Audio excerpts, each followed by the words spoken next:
சிற்றம்பலம் அங்கமும் பேதமும் ஓது நாவ அந்தணர் நாளும் அடிபெறவ பொங்குள் மதீதவள் மாட வீதி மங்குள் மதீதவள் மாட வீதி மருகனிலாவிய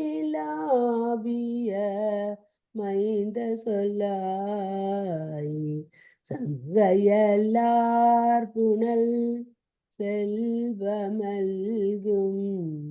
சீர்கொள் செங்காட்டம் குடியதனுள் கங்குல் விலங்கெறி ஏந்தியாடும் கணபதி ஈஸ்வரன் காமுறவே. திருச்சிற்றம்பலம்.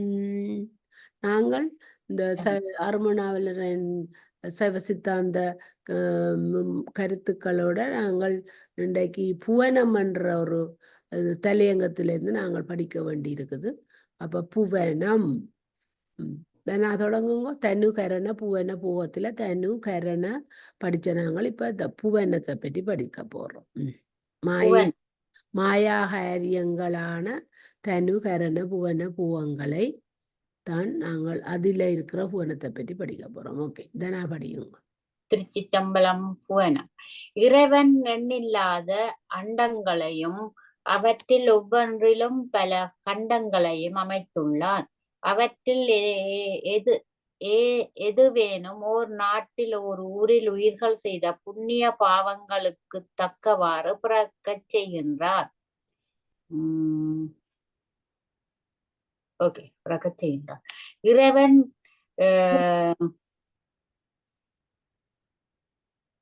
யோகம்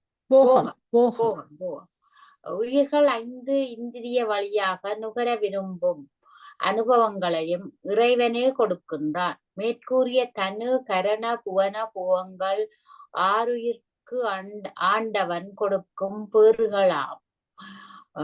பரமாத்மா அருள் வடிவானது. ஜீவாத்மா அவ்வருளை நுகர்வது. பரமாத்மா நியமிப்பது. ஜீவாத்மா அந்த நியமத்திற்குட்பட்டது. முண்டகோப உபனிடத்தில் ஜீவாத்மா பரமாத்மாக்களை 2 பறவைகளை ஒப்பிட்டுள்ளது. அசுவத்தம் என்று மரத்தில் அழகான 2 பறவைகள் இணையாகவும் நட்புரிமையுடனும் வசிக்கின்றன. ஒன்று அதிலுள்ள கனிகளை உண்ணும், மற்றொன்று உண்ணாமல் சாட்சி மாத்திரமாய் பார்த்து கொண்டிருக்கும். மேற்கூறிய உபநிபட கருத்தில் பரமாத்மா ஜீவாத்மாவுக்கு பலனை கொடுத்து அது புசிப்பதை சாட்சி ரூபமாயிருந்து நோக்குவதையும் ஜீவாத்மா புசிப்பித்து கொண்டிருக்க செய்வதையும் காண்கின்றோம். அனாதி முத்த சித்தரு ஆண்டவன் அனாதி பெத்த சித்திரு ஆன்மா. சூரியன் இருளை அறியான், இருளும் சூரியனை அறியாது. நாம் 2ஐயும் அறிகிறோம். அதை போல கடவுளும் பாசத்தை அறியார், பாசமும் கடவுளை அறியாது. உயிர் 2ஐயும் அறியும். ஆன்மா பாசத்தை சார்ந்து நின்ற போது பசுவாயும், சிவத்தை சார்ந்து நின்ற பொழுது சிவமாயும் விளங்கும். இது ஆதலால் ஆன்மா சார்ந்ததன் வண்ணமாய் தன்மையுடையது என்பர். இறைவன் அனைத்தையும் உணர்வான். உயிர் உணர்த்த உணரும். கடவுள் சுதந்திரர், ஆன்மா சுதந்திரமற்றது. 5வது உயிர்கள் இலக்கணத்தை சிவப்பிரகாசம் பின்வருமாறு இயம்புகின்றது. எண்ணதாய் நித்தமாய் இருள் மலத்தின் நழுந்தி இரிவினை இன்மைகளுக்கு ஈடான யாக்கை அண்ணல்லருளால் நன்னி அவை அவராயதனால் அலகில் நிகழ் போகங்கள் அருந்தும் மாற்றால் புண்ணிய பாவம் புரிந்து போக்கு வரவுடைத்தாய் புணரும் இருள்மல பாகம் பொருந்திய கால் அருளால் உளநிலவும் ஒளியதனால் இருள் அருளால் ஒரே பாட்டுத்தான் உள் நிலவும் ஒளியதனால் இருளகற்றிப் பாதம் உற்றிடும் நட்பசுவர்க்கம் என உரைப்பர் உணர்ந்தே.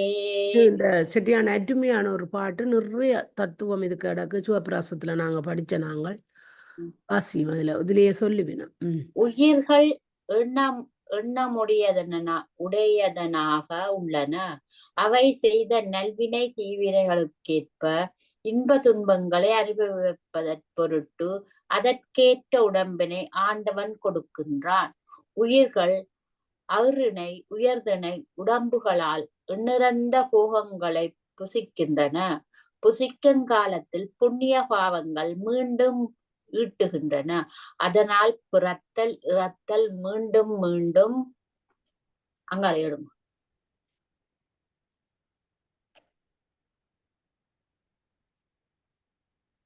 மீண்டும் மீண்டும் உண்டாகின்றது. இருவினை ஒப்பும் மலபரிபாகமும் வந்த இடத்து அருளாத்தனக்குள்ளே சிவஞானம் விளங்கவே உயிர் ரேவன் திருவடிகளை சாரும். எண்ணிறந்த உயிர்கள் உள்ளன என்பதை மேலே கூறியுள்ளோம். அவை பதியாகிய இறைவனைப் போல் அனாதியாகும். உயிர்கள் ஆணவம் கன்மம் மாயை என்னும் மும்மலத்தில் அழுந்தி கிடக்கும். மலபரிபாகம் வந்த இடத்து சத்தி நிபாதம் பெற்ற உயிர் குருவருள் வாய்க்கப் பெற்று இறைவன் திருவடியை சாரும். ஆறாவது, உயிர்களின் அவத்தைகள். கேவல சகல சுத்தமென்று மூன்றவத்தை ஆன்மா மேவுவன் கேவலத்தின் உண்மை மேவுவன் கேவலந்தன் உண்மை மெய் பொறிகளெல்லாம் காவலன் கொடுத்த போது சகலனாம் மலங்களெல்லாம் ஓவின போது சுத்தமுடையவன் உட்பவந்துடைத்தே. கேவலத்தை அப்படி சொல்லுங்க. கேவல அவத்தை. உயிர்களுக்கு கேவலம் சகலம் சுத்தம் என மூன்று அவத்தை உண்டு. கேவல அவத்தை எவ்விதமான உடம்பும் இல்லாமல் ஆன்மா அஞ்ஞானத்தால் குழப்பட்டு கிடக்கும். சூழப்பட்டு கிடக்கும். இறைவன் உலகை படைப்பதற்கு முன் உயிர்கள் எவ்விதம் கேவல நிலையில் இருக்கின்றன. சகல அவத்தை. சகல நிலையில் இறைவன் ஆன்மாக்களுக்கு தனு கரண புவன போகங்களை கொடுக்கின்றான். இந்நிலையில் ஆன்மாவுக்கு அறிவு சிறிது விளங்கும். ஆணவம் ஆன்மாவை மறைக்கும். அருளும் இருளும் அதனிடத்து அமையும். அருள் அறியாமை அருள் அறிவையும் இருள் அஞ்ஞானத்தையும் கொடுத்து நிற்கும். சுத்தாவத்தையில் ஆன்மாவுக்கு விருப்பு வெறுப்பு இல்லாத இருவினை ஒப்பு ஏற்படும். வினைகள் அகலும். கன்மம் அழியும். அறிவை மறைத்த மாயா சக்தி அருட்சக்தியாக மாறி ஞானத்தை அருளும்.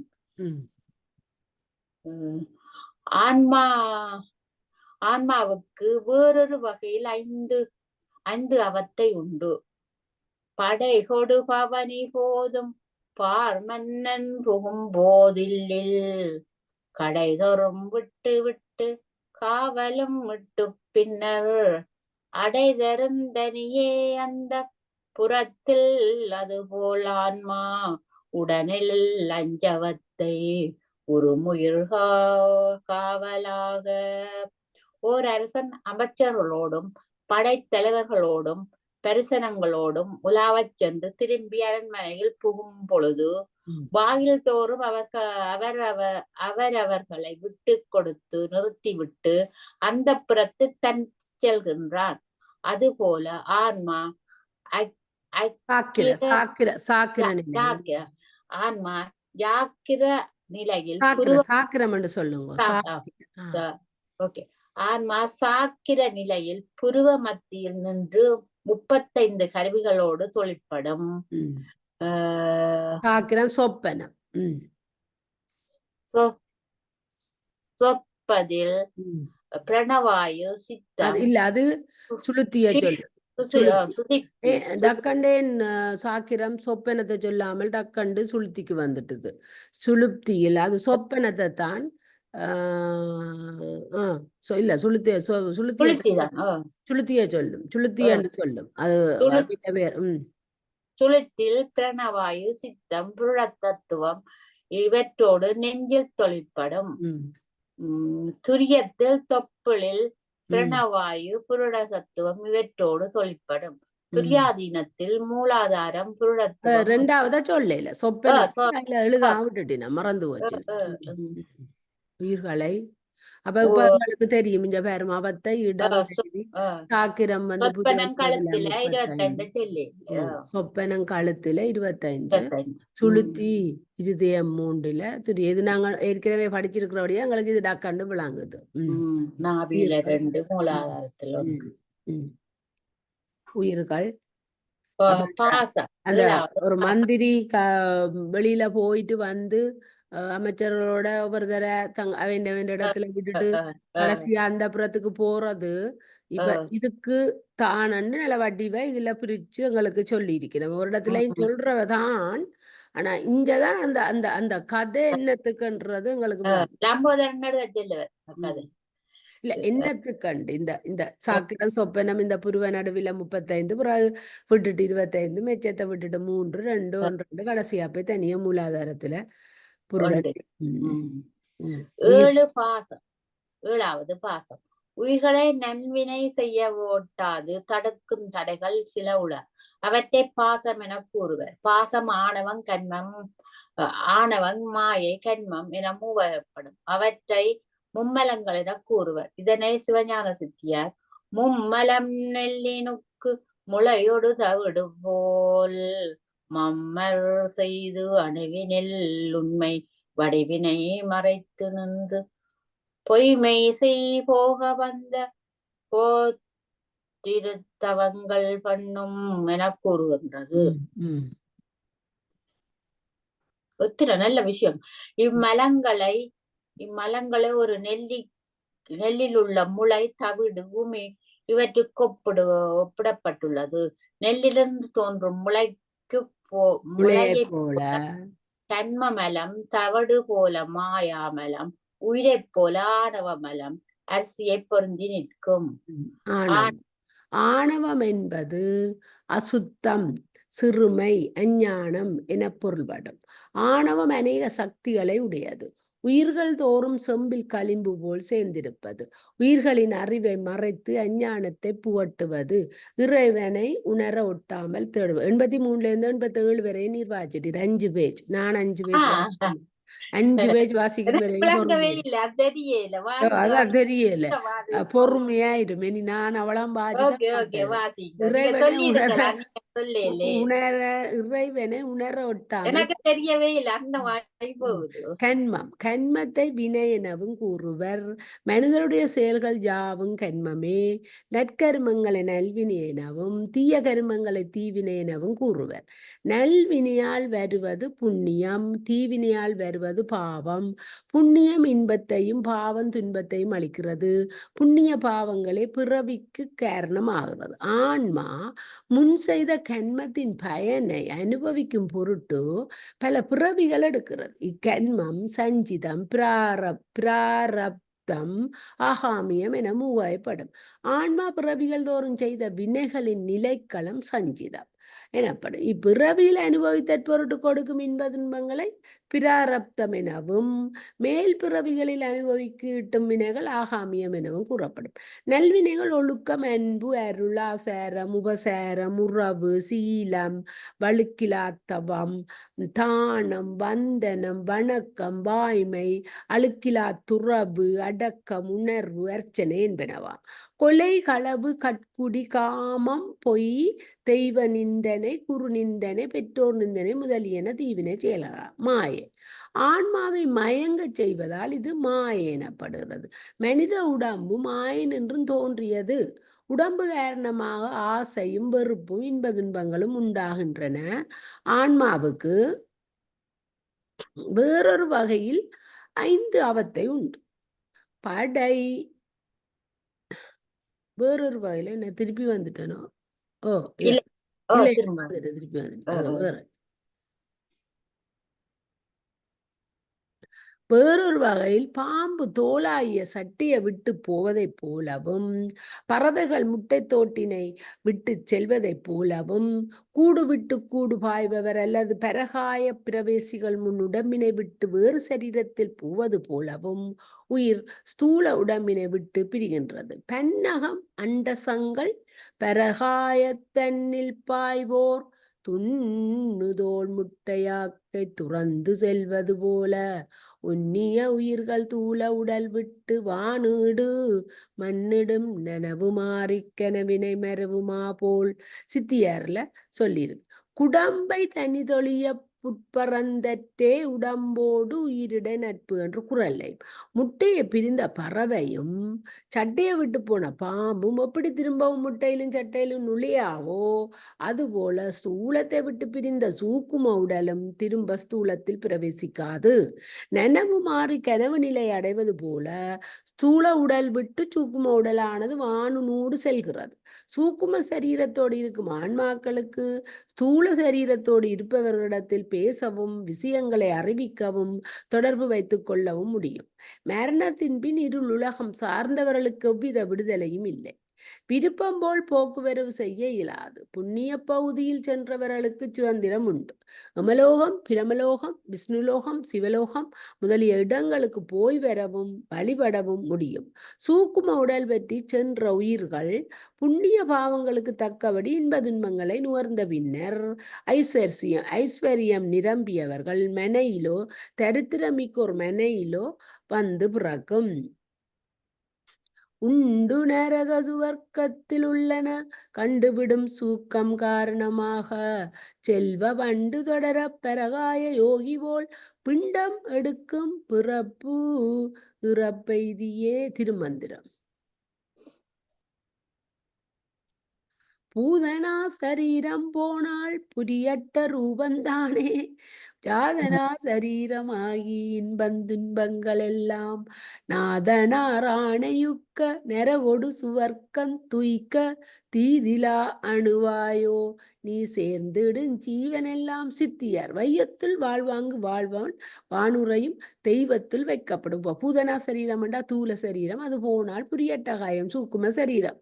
உங்களுக்கு விளங்குது என்னண்டு என்ற குறளுக்கு உரை எழுதிய பரிமேலழகர் வையத்துள் வாழ்வாங்கு வாழ்ந்தவன் பின் தேவனாய் அவ்வறப்பயன் நுகர்தல் ஒரு தலையாகலின் தெய்வத்தில் வைக்கப்படும் என்றார்.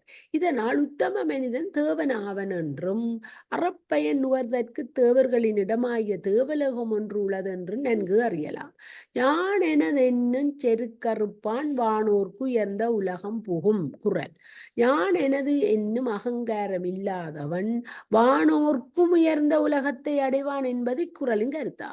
வானோர்க்கும் உயர்ந்த உலகம் என்பதற்கு வானோர்க்கும் எட்டுதற்கரிய வீட்டுலகம் என பரிமேலழகரும் தேவர்தம் மேலாகிய உலகத்தின் கண்ணே செல்லும் என மணக்குடவரும் வானோர்க்கு உயர்ந்த சிவலோகம் புகும் என பருதியாரும் வானோராகிய கடவுளர்க்கெல்லாம் மேற்பட்ட முழு பேரின்பமாகிய முத்தியை பெறுவான் என காளிங்கர் முறை கூறுகின்றேன். கற்றீண்டு மெய்ப்பொருள் கண்டார் தலைப்படுவர் மெற்றீண்டு வாரா நெறி. குறள். ஈண்டு வாரா நெறி என்றது புறப்பற்று வீடு வேறெய்தலாம். உயிர்கள் தத்தம் தகுதிக்கு ஏற்ப அந்தந்த உலகங்களுக்கு சென்று திரும்பவும் புறப்படுக்கும் என்றும் மெய்ப்பொருள் கண்டவர் பிறப்பினை நீத்து வீடு வேறெய்தி பெருவாழ்வு பெறுவர் எனவும் விளங்குகிறது. இவற்றிலிருந்து புண்ணிய உலகங்களும் இருள் உலகங்களும் அவற்று மேல் தேவலோகமும் அதற்கு அப்பால் பல உலகங்களும் உள்ளன என்பதும் மரணத்தின் பின் உயிர்கள் அங்கு சென்று இன்ப துன்பங்களை அனுபவித்து மீண்டும் வந்து பிறக்கிறன என்பதும் பரிபக்குவமுள்ள ஆன்மா மீண்டு வேற நெறியாகிய பர முத்தியை அடைந்து இறைவனோடு ஒன்று வாழும் என்பது விளங்குகின்றது. இப்ப 18 முத்தி மார்க்கங்கள். ஒவ்வொரு மதத்தினரும் முத்தியை பற்றி பற்பல விதமாக கூறுகின்றனர்.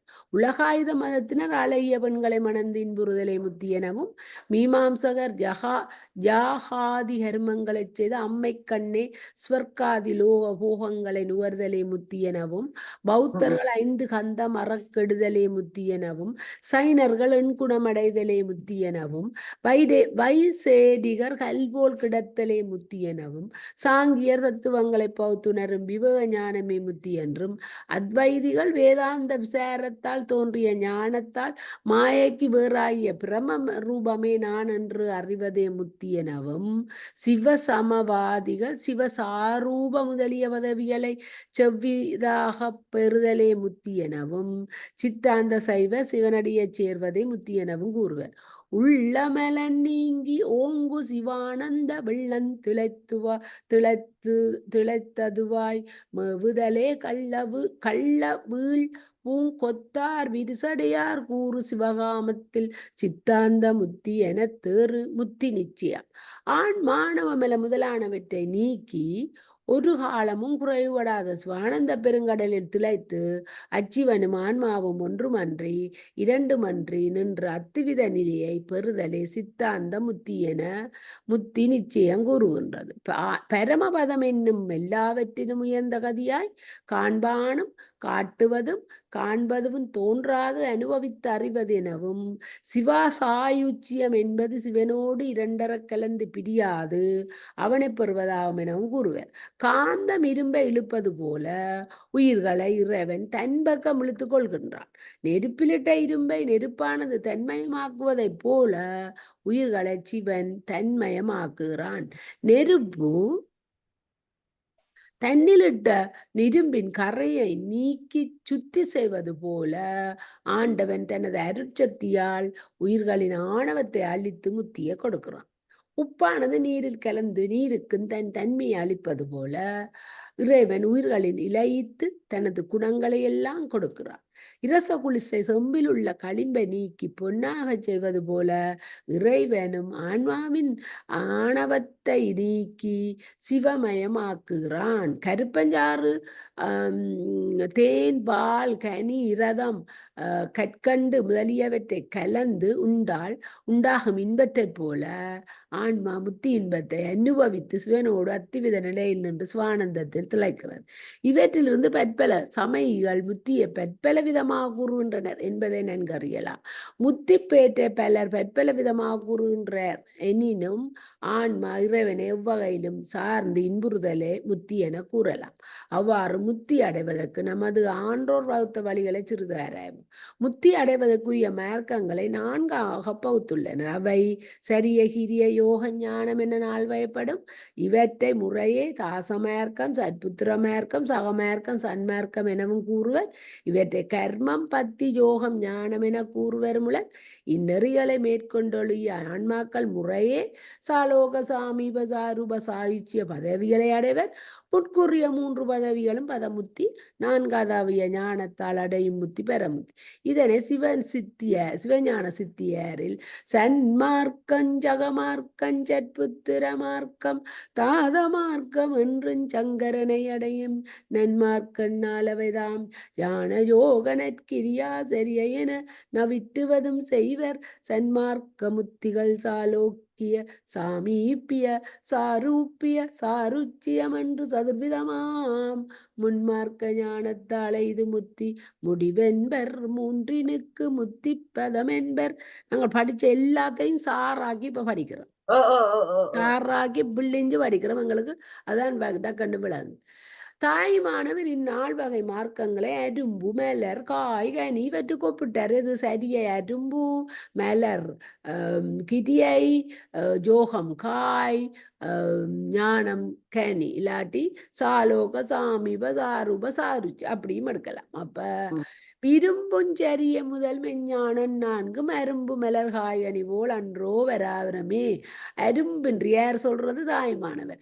அரும்பின்றி மலரும் மலரின்றி காயும் காயின்றி கனியும் உண்டாகாதவாறு சரியையின்றி கிரியையும் கிரியையின்றி யோகமும் யோகமின்றி ஞானமும் உண்டாகாவாம். ஒரு மாணவன் ஆரம்ப பள்ளியில் படித்து பின்னர் மத்தியதர பள்ளிக்கு சென்று அதன் பின் உயர்தர பள்ளியில் படித்து பின் கல்லூரிக்கு சென்று உயர்தர பட்டங்கள் பெறுவதைப் போல முறையே சரிய கிரிய யோக ஞானங்களை ஆன்மாவானது மேற்கொண்டொழுகி முத்தியை பெறுகின்றது. அதாவது ஒரு குழந்தை பிறந்து தவண்டு நின்று தவண்டு இருந்து பிறகு நின்று பிறகு நடக்கிறது. அதையும் உதாரணத்துக்கு எடுக்கலாம். முத்தி மேர்க்கங்கள் தாச மேர்க்கம் சரி காலோகம் பதமுத்தி அரும்பு சற்புத்திர மேர்க்கம் கிரிய சாமீபம் பதமுத்தி மலர் சகமேர்க்கம் ஜோகம் சாரூபம் பதமுத்தி காய் சன்மார்க்கம் ஞானம் சாயுச்சியம் பெரமுத்தி. எவ்வளவு ஒரு சாட், எவ்வளவு ஒரு சூப்பர் சாட் பேரும். இந்த பெரமுத்தி பெரமுத்தி கடைசிதான் பெரமுத்தி, கடைசிதான் கனி பழம். பெரமுத்தி அப்ப ஒரு பழம். சாலோக்கியமுத்தி ஈஸ்வரன் திருமேனி கொண்டிருக்கும் உலகத்தை அடைந்து இன்புறுதலாம். சாமீபமுத்தி முட்குறிய இன்பத்தோடு ஒரு புதல்வனை போல இறைவன் அருகில் அமர்ந்து இன்புறுதலாம் சம்பந்தர். சாரூபியமுத்தி இறைவனின் திருவுருவம் என்று ஒரு உருவம் தாங்கிற இன்பன்னுதலாம். அதானார் சுந்தரர். சாயுச்சியமுத்தி இறைவனோடு நித்தியானந்தம் அனுபவித்து பிறவியாரத்து நீடு வாழ்வதாம். வாசி. சரியை அல்லது தாச மார்க்கம். முதலாவது உலகியல் மண் பெண் பொன்னாசைகளில் சிக்கிய கடவுளை மறந்து வாழும் மனிதர்களை முத்தி பெற்றுக்கு தகுதியாக்குதற் பொருட்டு வகுத்த மார்க்கங்களில் முதல் மார்க்கம் சரியாகும். சரியை என்பதற்கு ஒழுங்கான வழியில் நடத்தல் என்பது பொருள். ஒரு எஜமானிடம் ஒரு வேலைக்காரன் பயபக்தி விசுவாசத்துடன் ஊழியம் செய்து எஜமானுடைய அன்புக்கு பாத்திரமாகி அதனால்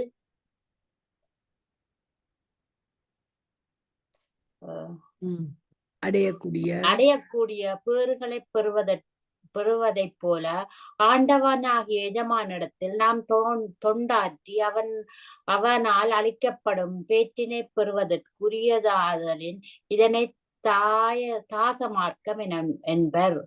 வேலைக்காரன் எஜமானிடம் நம்பிக்கை விசுவாசம் கீழ்ப்படிதல் எஜமானுக்கு விருப்பமான செயல்களை செய்தல் எஜமான எந்த இடத்திலும் புகழ்ந்து பாராட்டுதல் முதலிய நற்குணங்களை கை கொண்டு ஒழுகுவதைப் போல நாமும் நமது எஜமானாகிய கடவுளிடத்தில் நம்பிக்கையும் பக்தியும் கொண்டு அதிகாலையில் எழுந்து தூய நீராடி தூய உடை தரித்து இறைவன் விரும்புகின்ற விபூதி உருத்திராக்கம் சந்தனம் குங்குமம் திருமண் முதலியவற்றை விதிப்படி தரித்து கொள்ள வேண்டும்.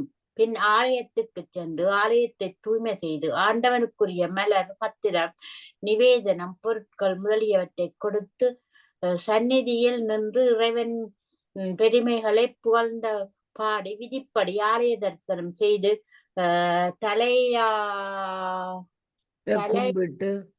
தலையார கும்பிட்டு வழிபடல் வேண்டும். ஆலயத்தில் செய்யக்கூடிய தொண்டுகள் சிலவற்றை கூறலாம். அவை திருவிளக்கிடல் பெருக்குதல், அதாவது பெருக்குதல், மெழுகிடல், நந்தவனம் அமைத்தல், மலர் பறித்தல், மாலை கட்டுதல், தூப தீபம் இடுதல், பசுமடம் கட்டல், பூசைக்கு வேண்டிய பொருட்களை கொடுத்தல், அடியார்களுக்கு அன்னமிடுதல், அடியார்கள் பொருட்டு சத்திரம் சாவடி கட்டல், தண்ணீர் பந்தல் அமைத்தல், வேதாகம தேவார பாடசாலைகள் வைத்து நடத்தல், சமய பிரசார நிலையங்கள் அமைத்தல், அநாதைகளுக்கு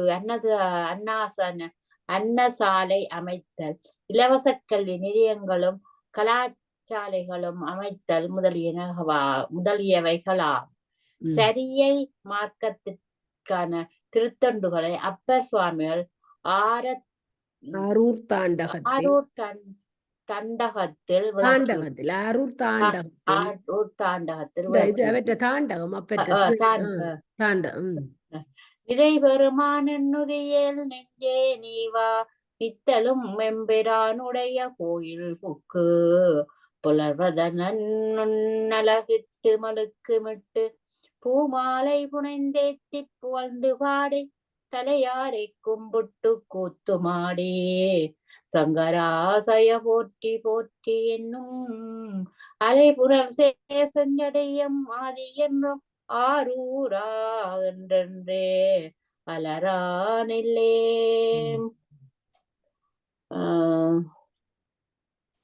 தாசமார்க்கம் தாசமார்க்கம் அதுவும் ஒரு பாட்டு. தாசமார்க்கம் சாற்றில் சங்கரன் தன் கோயில் தலமலகிட்டு இலகு திருமலுக்கும் சாத்தி போதுகளும் கொய்த்து பூந்தார் மாலை கண்ணி புதன பொழி தற்கு பல சமைத்து புகழ்ந்து பாடி தீதில் திருவிளக்கிட்டு திருநந்தவனமும் செய்து திருவேடம் கண்டால் அடியேன் செய்வது யாது பணியிரன்று பணிந்தவர் தம் பணியும் எட்டுவது இச்சரியை செய்வோர் ஈசன் உலகில் இருப்பர். இவற்று கூறியவாறு பணியாற்றி வந்தால் பழமுண்டாவதற்கு மூலகாரணமாகிய அரும்புவது போல சரியையாகிய அரும்பு உண்டாகும். இதுவே கிரியையாகிய மலராக மலரும். இரண்டாவது சரியை கிரியை அல்லது சற்புத்திர மார்க்கம். கிரியையாவது தனது வழிபாடு கடவுளை அகத்தும் புறத்தும் பூசித்து வழிபடும் செயலாகும். அப்பூசை ஆன்மார்த்தம் பரார்த்தம் என இருவகைப்படும். ஆன்மார்த்தம் தன் பொருட்டு தமது ஆத்மார்த்த மூர்த்தியை வழிபடும் வழிபாடாகும். பரார்த்தம் புறப்பொருட்டு அவர் விருப்பம் மூர்த்தியை முறைப்படி பூசிப்பது ஆகும். அப்பராமார்த்த பூசை நித்தியம் அப்பரார்த்த பூசை நித்தியம் நைவேத்தியம் காமியம் என 3 வகைப்படும். மித்தகம் என்று கிடக்கு என்னன்னு தெரியல. நித்தியம் அது இதுதானே நித்தியம் நைமித்தகம் காமியம் என 3 வகைப்படும். மூர்த்திகளை வழிபடுவதற்கு மந்திரம் யந்திரம் தந்திரம் என்று 3 வேண்டற்பாலன். சிவாகமங்கள் சிவபூசை முறையை கூறுகின்றன. நறுமலர்கள் தூப தீபங்கள் சுத்த நீர் முதலிய பூசைக்குரிய பொருட்களை கொண்டு ஆத்ம சுத்தி ஸ்தானம் சுத்தி திரவிய சுத்தி மந்திர சுத்தி லிங்க சுத்தி முதலியவை செய்து அந்த மூர்த்திகளுக்கு மூல மந்திரம் ஜபித்து பீடம் இட வேண்டும். இந்த 5 சுத்திகளையும் செய்து ஆணவம் கன்மம் மாயை திரோதாயி மாயேயம் என்ற 5 வகை பாசங்களை களைவதற்காகும். இந்த 5 இதனை பஞ்சவித சுத்தியினை படிக்கலையே. இந்த 5 சக்திகளையும் செய்வதான அது படிக்கல. அதான் சொல்லிட்டேன். இந்த 5 சுத்திகளாகி செய்வது ஆணவம் கன்மம் மாயை திரோதாயி மாயாயி என்று 5 வகை பாசங்களை மாயேயம் திரேதாயி மாயேயம் என்ற 5 வகை பாசங்களை களைவதற்காகும். இதனை பஞ்சவித் சுத்தியினை பண்ணிடுக பாங்காக பஞ்சவித் பாசமரம் பார் என்னும் சைவ சமய நெறி செய்யுளால் அறியலாம். அபிடேகம் பொருள் வடித்தெடுத்த நீர் வாசனை திரவியங்கள் கலந்த நீர் இளநீர் பன்னீர் பன்னீர் எண்ணெய் பால் பஞ்சாமிர்தம் விபூதி சந்தனம் களபம் புஷ்பம் முதலியவை ஆகும். அபிடேகம் செய்வதற்கு காரணம் அருள் என்னும் பிறவினையாட்டி என்று காசி கண்டத்தில் கூறியபடி திருவருள் ஞானமே நீரென பாவித்து அபிடேகம் செய்யும் மல நிவாரணம் ஏற்படும் என்பதாகும். தம்மிற் சிவலிங்கங்கண்டதனை தாம் வணங்கி தம்மன்பால் மஞ்சன நீர் தாமாட்டி என்றபடி மரற்போதமே மலமாதலால் அம்மல அசுத்தத்தை அருள் நீர் கொண்டு சுத்தி செய்தல் என்னும் பாவனையம். திருவுருவங்களுக்கு வஸ்திரம் தரித்தல் திரோதான சக்தி நீங்குதல் பாவனையாம். பூசையில் செய்யப்படும் உபசாரங்கள் 16 ஆகும். அவையாவன ஆலாகனம், தாபனம், சன்னிதானம், சந்திரோதனம், அவகுண்டனம், தேனுமுத்திரை, பாத்தியம், ஆசமனியம், அரிக்கியம், புஷ்பதானம், தூபம், தீபம், நைவேத்தியம், பானீயம், ஜப சமர்ப்பணம், ஆராத்திரிகம், அதாவது தீபாராதனை என்பனவா. பூஜையின் பொருட்டு கடவுளை மூல மந்திரத்தை சொல்லி வரவழைத்து அமரச் செய்தல் ஆவாகனமாகும். தயாநிதியே அடியேனை அனுக்கிரகிப்பதற்காக விக்கிரகத்தில் எழுந்தருளி இருக்க வேண்டும் என்று அன்புடன் யாசிப்பது தாவனமா. பூசிக்கப்படுபவனாகிய கடவுள்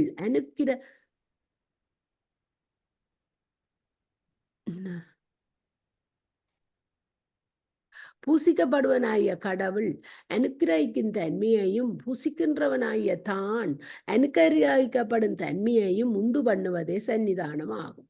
பகவானே எப்போதும் என்னிடத்தில் அனுக்கிரகத்தோடு இருக்க வேண்டும் என்று பிரார்த்திப்பதே ஸ்திரோணதனமாகும். சிவலிங்கத்தை சுற்றி கவச மந்திரத்தால் 3 அகல் உண்டானதாக பாவித்தல் அவகுண்டனமா. கடவுளுக்கு முன்பாக பசுவின் மடி போன்றதொரு முத்திரை காட்டுதலே தேனு முத்திரையாகும்.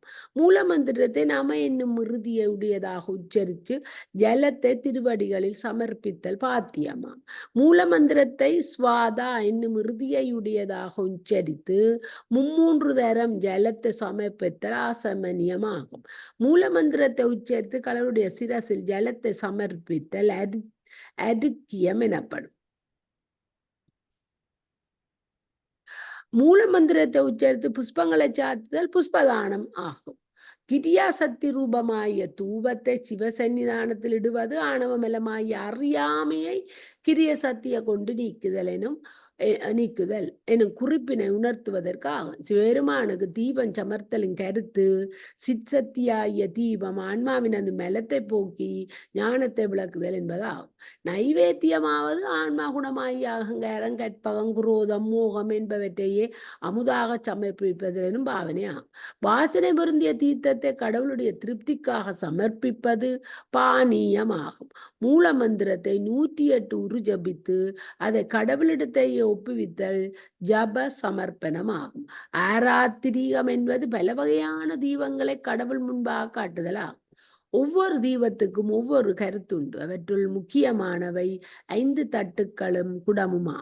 இவற்றின் கருத்தாவது 5 தட்டுக்கள் ஈசான முதலியவற்றையும் குடம் சாதாக்கிய தத்துவத்தையும் குறிக்கின்றது. ஈசான முதலிய சாதாக்கியத்தில் ஒடுங்குகின்றன.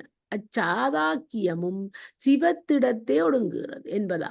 கற்பூரம் காட்டுவதன் உட்பொருள் கற்பூரம் வெண்மை நிறத்தை பொருந்தி அக்கினி பற்றிய விடத்தை அதன் வடிவமாக விளங்கி ஒரு பற்றும் இல்லாமல் முற்றும் கரைய பெற்று ஆகாயத்துடன் கலந்து விடுவது போல ஆன்மாவானது தத்துவ குணத்தை அடைந்து ஞானமாகிய அக்னியுடன் சம்பந்தம் பெற்று 3 வகை சரீரங்களும் எல்லா பற்றுக்களும் நீங்க பெற்று பரமுத்தி அடையும் என்பதா. அஷ்டபுஷ்பம் சாத்துவதன் கருத்து கொல்லாமை, ஐம்பொறி அடக்கல், பொறை, அருள், அறிவு, வாய்மை, தவம் என்பவைய கடவுளுக்கு வந்த மலர்கள் என்பதை குறிக்கிறது.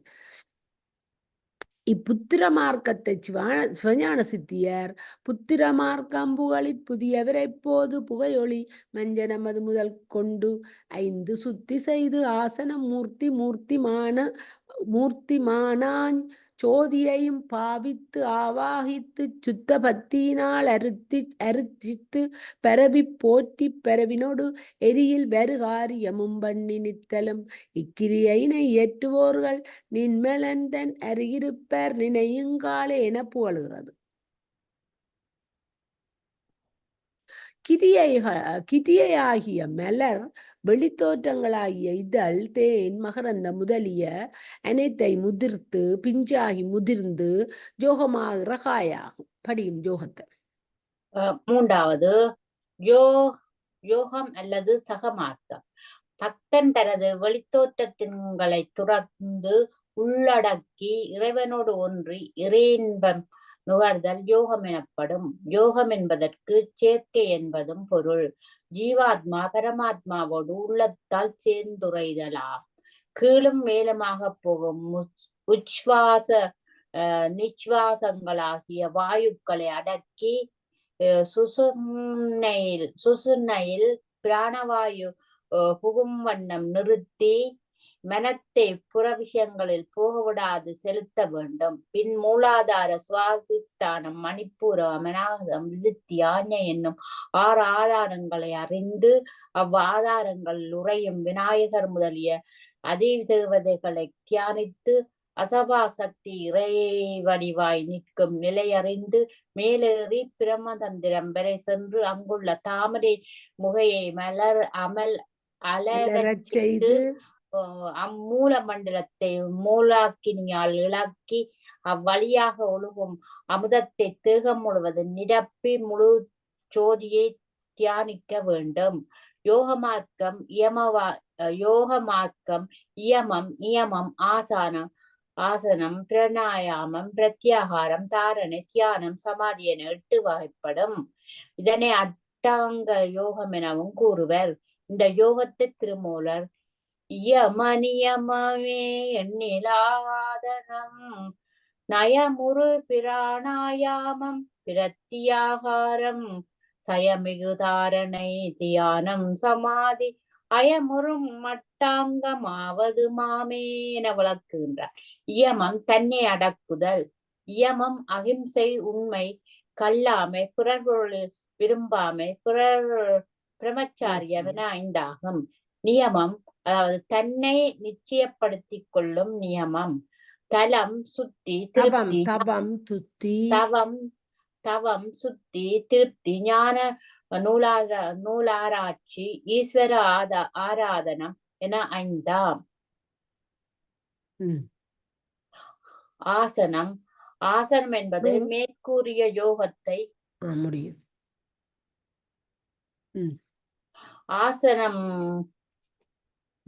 ஆசனம் என்பது மேற்கூறிய யோகத்தை ஒழுங்காய் நடத்தத்தக்க முறையில் உடம்பை அமரச் செய்தலார். இது மயூராசனம், குக்குடாசனம் என பல வகைப்படும். அந்த ஆசனம் தியானத்திற்கு தனக்கு அனுகூலமாக உள்ளதோ அந்த ஆசனத்தை அவன் மேற்கொள்ளலாம். பிராணாயாமம் என்பது பிராண வாயுவினை அடக்குதலாகும். அது மந்திர ஜபத்தோடு அடக்குவதாகும். ஒன்றுமின்றி அடங்குவதும் என 2 வகைப்படும். பிரத்யாகாரமாவது மனதை அம்புலன் வழி செல்ல விடாமல் தடுத்து ஒரு வழிப்படுத்தலாகும். இயற்கையை சலன புத்தியுடைய குரங்குகளுக்கு ஒருவன் மதுவை கொடுத்தால் உடன் ஒரு தேள் அதனை கொட்டியது. அத்துடன் அது ஒரு பேயும் அக்குரங்கை பற்றி கொண்டது. குரங்கின் நிலை கூறுவானேன். அதே போல இயற்கையே சபல புத்தி வாய்ந்த மெனக்குரங்கு இச்சை என்னும் மதுவை அறிந்து பொறாமை என்னும் திகழால் கொட்டப்பட்டு தற்பெருமை என்னும் பிசாசினால் பிடிக்கப்பட்டு ஆடிக்கொண்டிருக்கிறது. இத்தகைய மனத்தை ஒருவழிப்படுத்தல் என்பது எத்துணை அரிய செயலாகும்.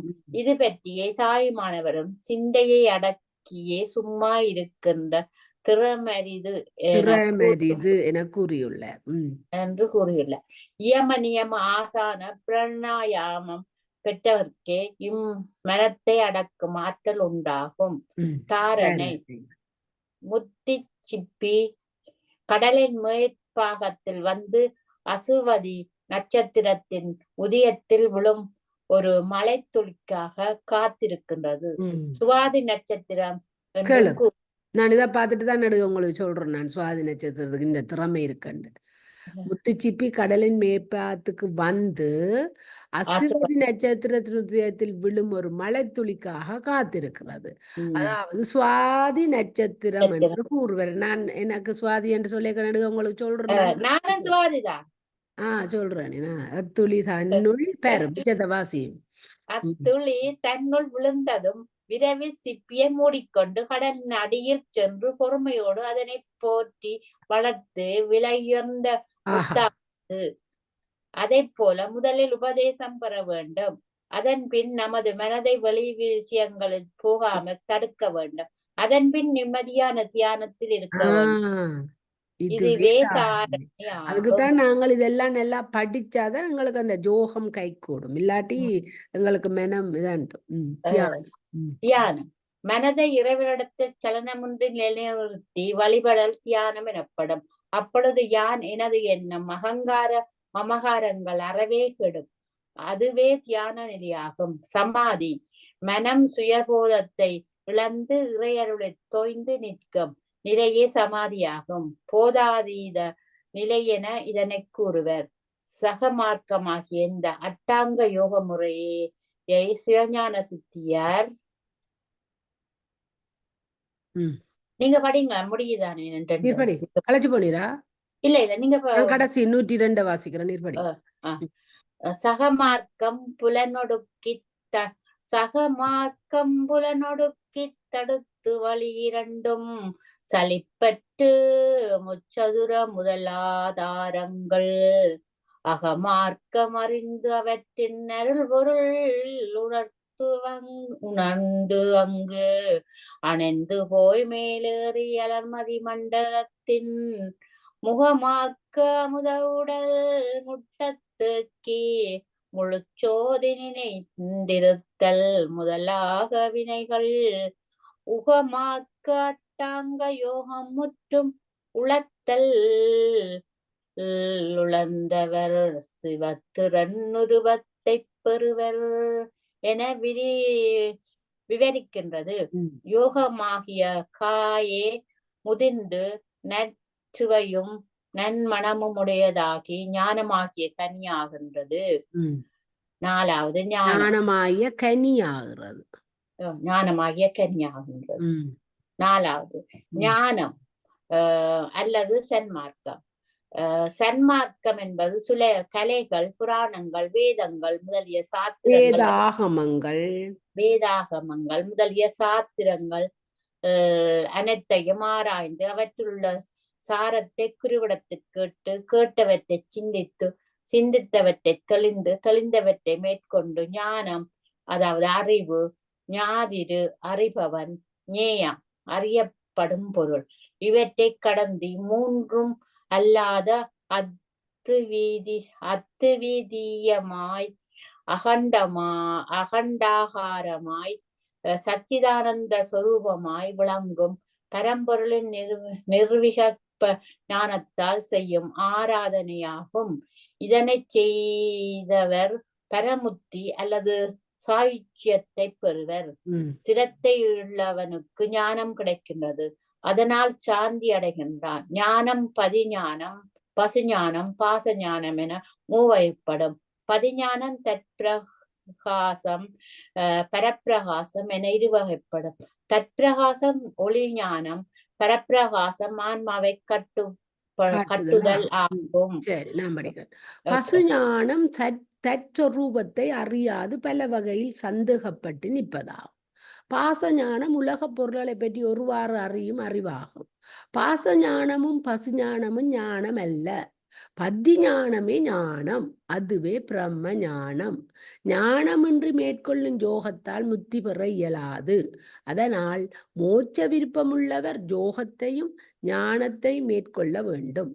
ஞானமாவது கேட்டல், சிந்தித்தல், தெளிதல், நிட்டைகுடல் என 4 வகைப்படும். கேட்க வேண்டுவனாகிய ஜீவாத்மா பரமாத்மா ஐக்கிய விஷயங்களை நல்லாசிரியருடன் நன்கு கேட்க வேண்டும். அதனை பற்றி நன்றாய் சிந்திக்க வேண்டும். சிந்தித்து நிச்சயித்து பொருளை நன்கு தியானிக்க வேண்டும். இவ்வித தியானத்திலிருந்து இமைப்பொழுதும் நீங்கா பரமஞானிகள் பராவர முதல்வனின் சாயுச்சிய பதவியாகிய பரமுத்தியை பெறுவர். சன்மார்க்க நெறியின் இலட்சணத்தை சித்தியாரில் சன்மார்க்கம் சகலகலை புராண வேத சாத்திரங்கள் சமயங்கள் தாம்பலவும் உணர்ந்து பன்மார்க்க பொருள் பலவும் கீழாக மேலாம் பசு பதி பசு பாசம் தெரித்து பரசிவனை காட்டு நன்மார்க்க ஞானத்தை நாடி ஞான நேயமோடு ஞாதிருவு நாடாவண்ணம் பின்மார்க்கச் சிவனுடனாம் பெற்றி ஞான பெருமையுடையோர் சிவனை பெறுவர் காணே என கூறப்படல. மேற்கூறியவற்றில் மானிட பிறப்பின் நோக்கம் புத்தி அடைதலே எனவும் அதற்கு சரியை கிரிய யோக ஞானம் எனும் 4 சிறந்த மார்க்கங்களுடையனவும் அவற்றை நன்கறிந்து கைக்கொண்டு படிப்படியாக அனுஷ்டித்து ஞானம் பெற்று இறையடி சேர்தலே அறிவுடைய மக்களின் கடப்பாகம் என்பது விளங்குகிறது. அப்ப இந்த மனித பிறப்பின் நோக்கம் என்ன? முத்தி அடைகிற வீடு முத்தி அடைதலே. யார் சொன்னது? ஆறுமுக நாவலர். திருச்சிற்றம்பலம். ஓம் நமச்சிவாய. ஓம் நமச்சிவாய. ஓம் நமச்சிவாய.